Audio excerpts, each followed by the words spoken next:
The book of Matthew, chapter 5. When Jesus saw the crowds of people there, he went up on a hill and sat down. His followers came and sat next to him. Then Jesus began teaching the people. He said, "Great blessings belong to those who know they are spiritually in need. God's kingdom belongs to them. Great blessings belong to those who are sad now. God will comfort them. Great blessings belong to those who are humble. They will be given the land God promised. Great blessings belong to those who want to do right more than anything else. God will fully satisfy them. Great blessings belong to those who show mercy to others. Mercy will be given to them. Great blessings belong to those whose thoughts are pure. They will be with God. Great blessings belong to those who work to bring peace. God will call them His sons and daughters.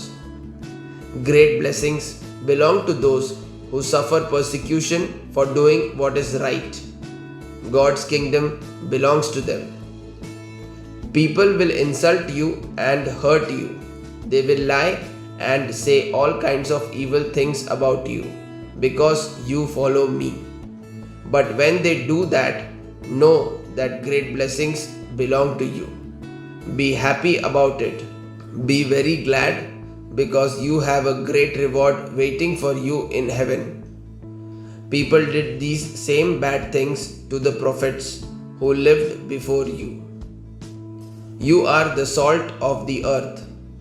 But if the salt loses its taste, it cannot be made salty again. Salt is useless if it loses its salty taste. It will be thrown out where people will just walk on it. You are the light that shines for the world to see. You are like a city built on a hill that cannot be hidden. People don't hide a lamp under a bowl. They put it on a lampstand. Then the light shines for everyone in the house. In the same way, you should be a light for other people. Live so that they will see the good things you do and praise your Father in heaven. Don't think that I have come to destroy the law of Moses or the teaching of the prophets. I have come not to destroy their teachings, but to give full meaning to them. I assure you that nothing will disappear from the law until heaven and earth are gone. The law will not lose even the smallest letter or the smallest part of a letter until it has all been done. A person should obey every command in the law, even one that does not seem important. Whoever refuses to obey any command and teaches others not to obey it will be the least important in God's kingdom. But whoever obeys the law and teaches others to obey it will be great in God's kingdom. I tell you that you must do better than the teachers of the law and the Pharisees. If you are not more pleasing to God than they are, you will never enter God's kingdom. You have heard that it was said to our people long ago, "You must not murder anyone. Any person who commits murder will be judged." But I tell you, don't be angry with anyone. If you are angry with others, you will be judged. And if you insult someone, you will be judged by the high court. And if you call someone a fool, you will be in danger of the fire of hell. So what if you are offering your gift at the altar and remember that someone has something against you? Leave your gift there and go make peace with that person. Then come and offer your gift. If anyone wants to take you to court, make friends with him quickly. Try to do that before you get to the court. If you don't, they might hand you over to the judge, and the judge will hand you over to a guard who will throw you into jail. I assure you that you will not leave there until you have paid everything you owe.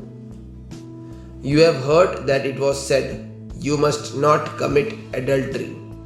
But I tell you that if a man looks at a woman and wants to sin sexually with her, he has already committed that sin with her in his mind.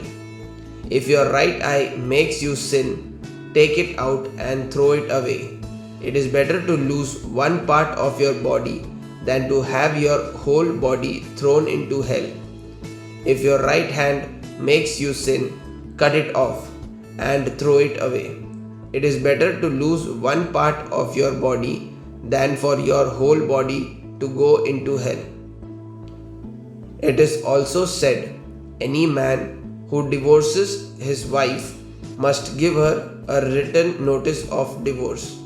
But I tell you that any man who divorces his wife, except for the problem of sexual sin, is causing his wife to be guilty of adultery. And whoever marries a divorced woman is guilty of adultery. You have heard that it was said to our people long ago, "When you make a vow, you must not break your promise." Keep the vows that you make to the Lord. But I tell you, when you make a promise, don't try to make it stronger with a vow. Don't make a vow using the name of heaven, because heaven is God's throne. Don't make a vow using the name of the earth, because the earth belongs to Him. Don't make a vow using the name of Jerusalem, because it also belongs to Him, the great King. And don't even say that your own head is proof that you will keep your promise. You cannot make one hair on your head white or black. Say only yes if you mean yes, and say only no if you mean no. If you say more than that, it is from the evil one. You have heard that it was said, "An eye for an eye, and a tooth for a tooth." But I tell you, don't fight back against someone who wants to do harm to you. If they hit you on the right cheek, let them hit the other cheek too. If anyone wants to sue you in court and take your shirt, let them have your coat too. If a soldier forces you to walk with him 1 mile, go with him 2. Give to anyone who asks you for something. Don't refuse to give to anyone who wants to borrow from you. You have heard that it was said, "Love your neighbor and hate your enemy." But I tell you, love your enemies. Pray for those who treat you badly. If you do this, you will be children who are truly like your Father in heaven. He lets the sun rise for all people, whether they are good or bad. He sends rain to those who do right and to those who do wrong. If you love only those who love you, why should you get a reward for that? Even the tax collectors do that. And if you are nice only to your friends, you are no better than anyone else. Even the people who don't know God are nice to their friends. What I am saying is that you must be perfect, just as your Father in heaven is perfect.